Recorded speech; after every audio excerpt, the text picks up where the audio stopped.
Good evening. Thank you all for coming out tonight. It's been an unusual year for our ringing program. It was one of the few COVID-safe things that we could start up right away when the church did start opening back up. And we kind of ebbed and flowed the entire year as far as, we would ring a couple weeks and then have to take a month or two off, and then we'd ring again. And it's been a little tough. But the choir before you is our youth handbell choir. So a lot of these folks started ringing handbells. If this was your first year ringing handbells, raise your hand. Right? So we have a few folks that they rang in the chime choir, and then they can graduate up to the youth handbell program. We also have a couple of seasoned veterans here, right? Who's our 8th graders? Right? So we have Megan and Sophia. They're going to be graduating up into our adult handbell program next year, so it'll be nice to get some new musicians in that scenario too. And we also have some choirchime ringers that you'll see in a little bit. What we do with handbells, it's very similar to looking at a piano score. You would see all the notes on the page. So unlike an orchestra or a band where you're just looking at your trumpet part and you're playing your trumpet part, they're actually looking at all of the notes, and they're responsible for 2, maybe 3 or 4 notes. They're 2 naturals and they're accidentals, they're sharps and they're flats. And it takes a little bit of coordination to ring the larger bells at the same time as the smaller bells, and there's a lot of mechanical rhythm going on inside. And that's what we work on a lot, right? A lot of counting happens, right? And these folks are doing a great job. So we'll start off with our first piece, which is called Shimmering Reflections. This is what we would always start with in the beginning of the year. It's nice whole notes, some nice half notes. It lets us breathe. Handbell ringers have to breathe together in order to ring together. And we kind of center our balanced being by looking at whole notes. Right?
You'll notice that some of the ringers were actually doing a little rotation on their hand.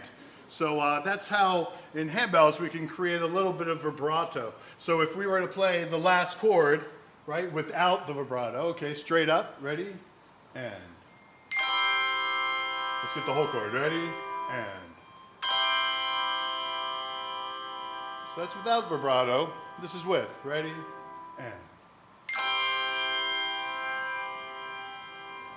You can hear the difference, right? So it adds a little bit of nuances to it.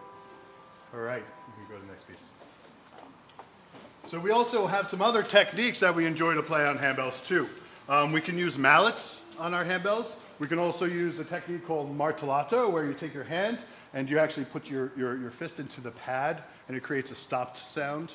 And we can also do some thumb damps, where you bring your gloved thumb up onto the casting to dampen the overtones. And by ringing normally that way, it also creates a stopped sound.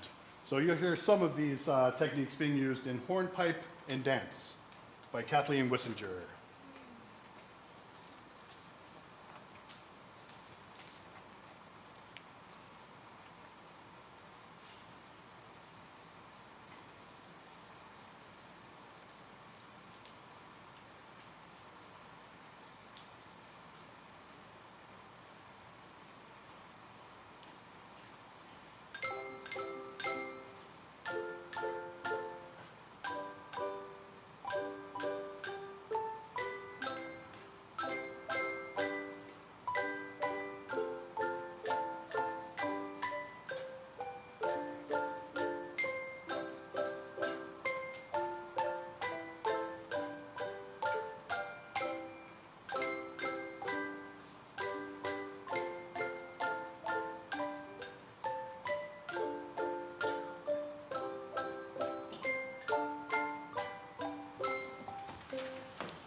Not gonna lie, growing up as a handbell ringer myself in the same program, page turns are always the hardest.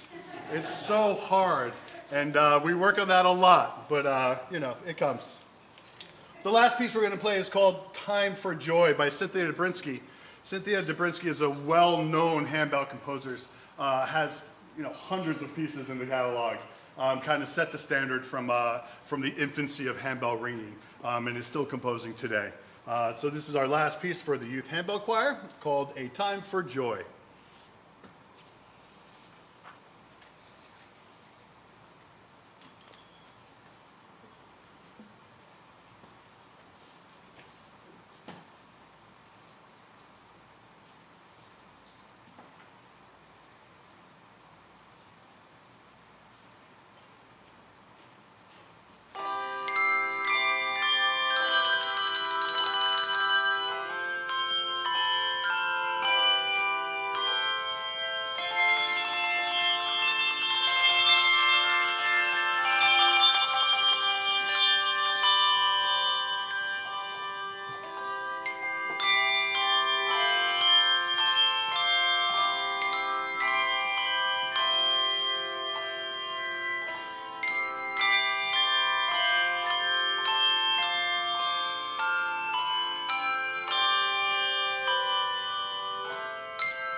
This time we have a couple of chimers that are going to come up, right?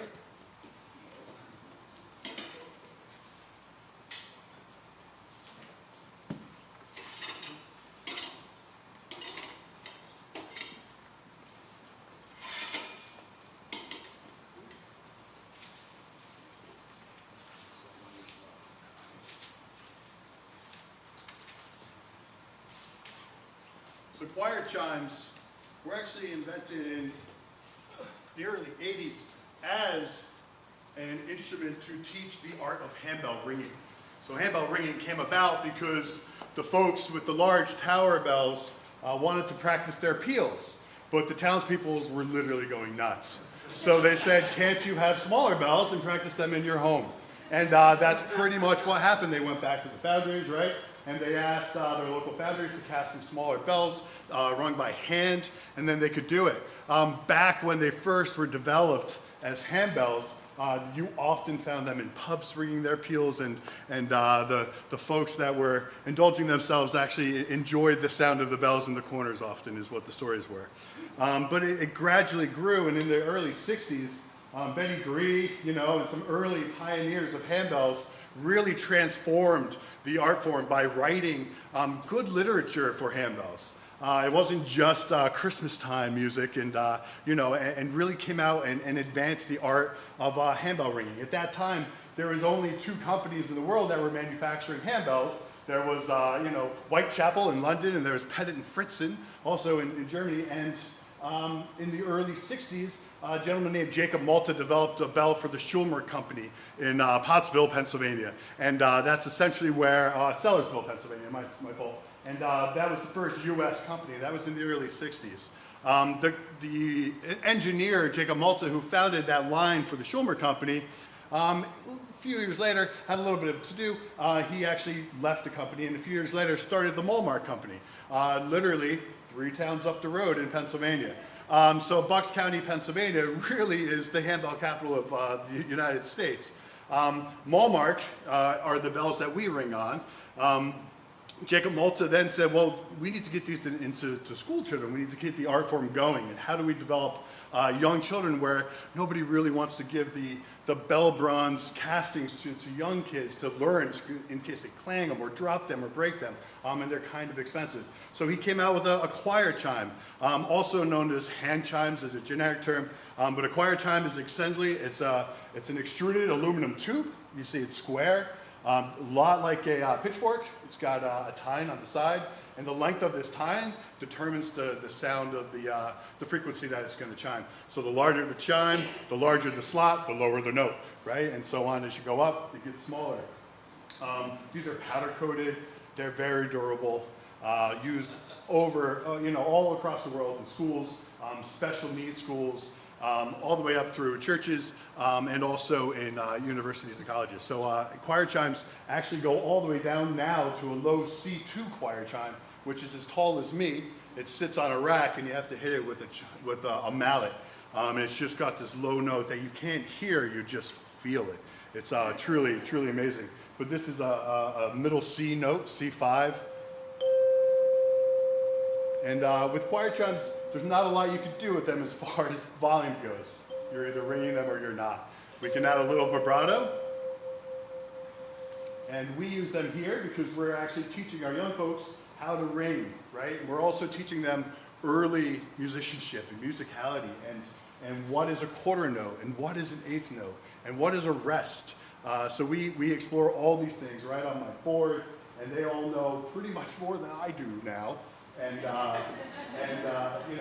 they've done a really good job, right? Normally we'd have more kids, but as we're starting this program back up. We had 2 in the beginning of the year, and then Lights joined us, right? And now we've grown to 3. And this first piece we're going to play is a Lenten tune, What Wondrous Love Is This, by Lakey Buckwalter. Jim Weber's going to join us on the piano and follow us as we play.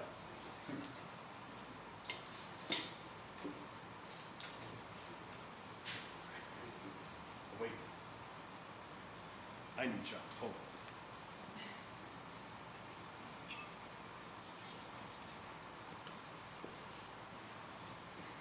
Could have used one more ringer in this group.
that's actually very good.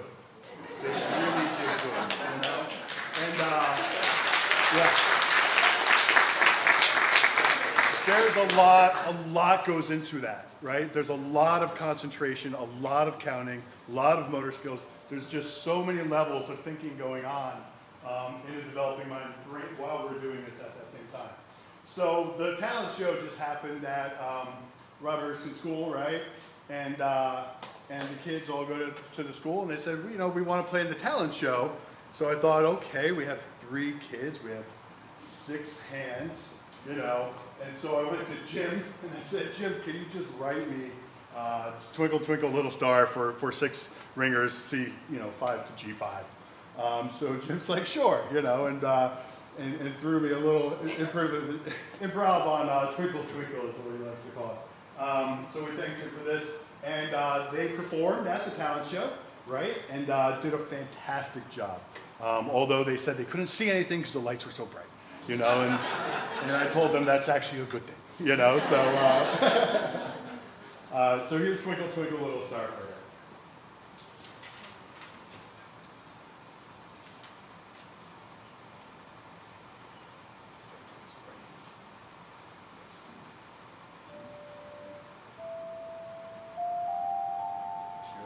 Making sure we have the right note in the right hand is half the battle.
time we'll call up the adult handbell choir.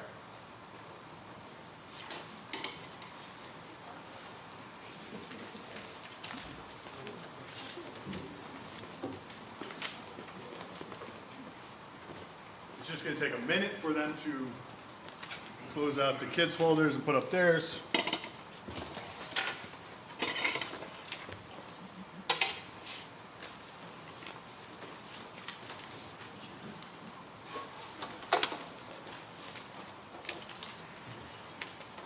So our church actually owns a full 3-octave set of handbells, which is 37 notes. It goes from a C4 up to a C7. And we also own an upper 4th octave, which goes up to G, and then an upper 5th octave, which goes up to C.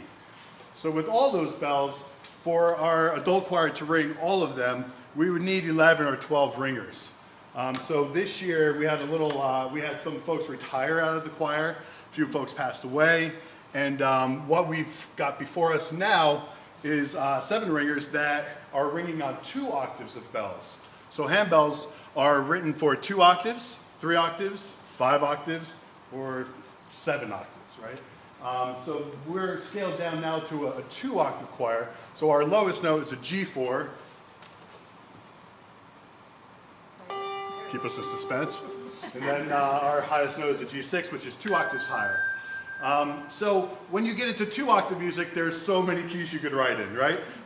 So some of the music is a little boring, actually, you know, with 2 octaves with bells. So you have to selectively pick out some certain pieces. Often what we do, what we like to do, because we have a good organist and a good pianist, is to actually have a piano accompaniment or an organ accompaniment with us too, to fill out the part. So when we have an organ playing with our handbell choir, the handbells actually become kind of like a stop on the organ. So instead of hearing just the bells, it blends into the overall sound of the organ. And a good composer of handbells with organ will know how to do that just right, so it actually blends all together. This opening piece is For All the Saints by Vaughan Williams, and it's arranged by Doug Wagner, who's also a long-time composer of handbells. Okay.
We are going to go into our Lenten season again with Stricken, Smitten, and Afflicted by Mallory. And this is with just the bells. And then we're going to go right into What Wondrous Love Is This also, but with the handbells this time. Different arrangement also.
To lead us out of our Lenten season in handbells, we'll ring Ah, Holy Jesus by Dean Wagner.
Thank you. The next piece we're going to read is actually an original composition for handbells.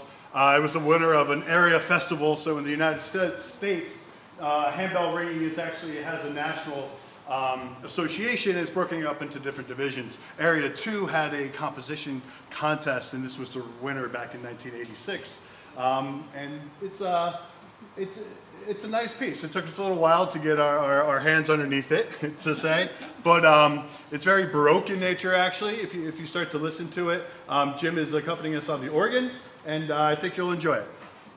Roulade by Raymond, Hann. Right?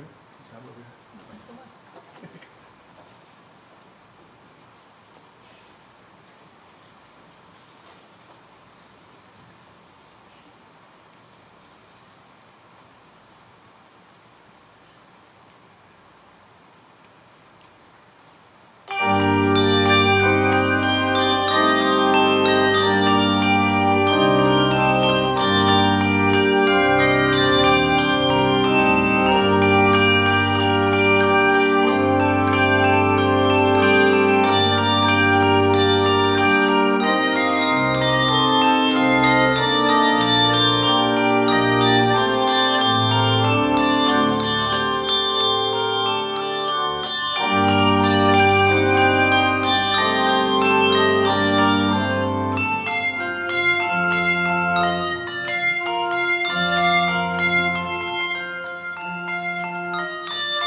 Thank you very much. Again, thank you for coming. It was a hard year to actually get everybody's schedule lined up in church. So we have a lot of schedules to work with, and I was like, hey, let's bring on our calendars. So this was, I mean, after Easter, you know? And we looked at our calendars, and there wasn't one Sunday where somebody wasn't away somewhere or something. And unfortunately, with handbells, you really can't ring without a ringer missing. It's like playing the piano with 8 fingers instead of 10. It's just awkward, you know? So, you know, it's nice to have this concert here where we can actually show off a little bit of what we have been working on since Easter. And thank you again for coming out. Thank you for bringing your children every week. Sometimes, they think I'm mean, but most of the times, I can tell. I have 2 kids, they look at me, and I'm like, I know. But it's been fun. I think we have a whole lot of fun by the end of the day. And they've come so far from September, even through this awkward year, and we look forward to next year. With that in mind, please tell your friends, other children, other musicians that are adults. We're always looking for ringers. Our youth handbell choir actually had a full choir. That's a full choir. Our chime choir, could use another 9 kids at least. We're missing. We're going to be losing a few in the handbell choir. So we do need to recruit a little bit. So if you are interested in learning, or you know somebody that does, shoot me their phone number. I'm good at nudging people too. All right.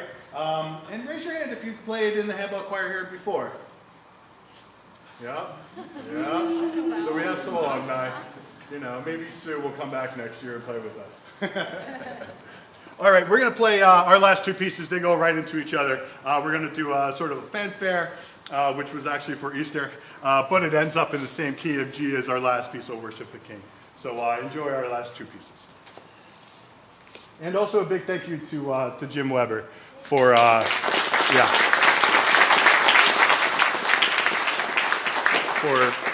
for trekking up from Philadelphia to join us today. So it's nice.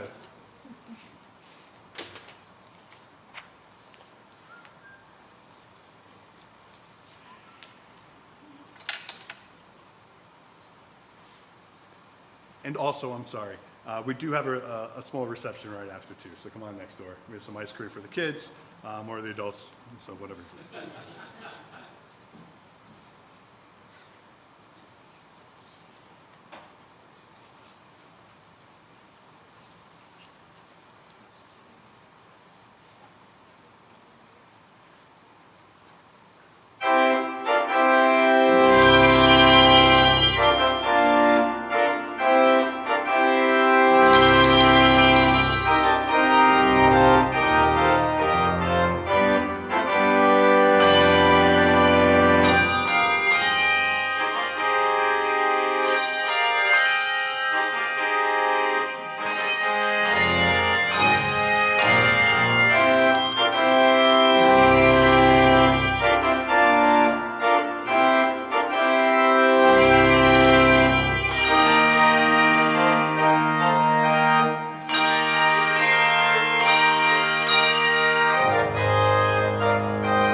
you.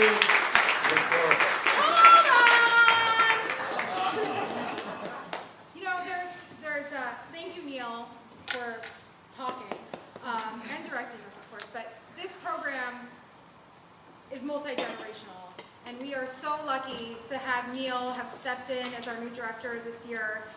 And we are so grateful, and we are so blessed to have the music programs that we do in our church, and to be able to grow up knowing music, loving music, being able to share that love of music.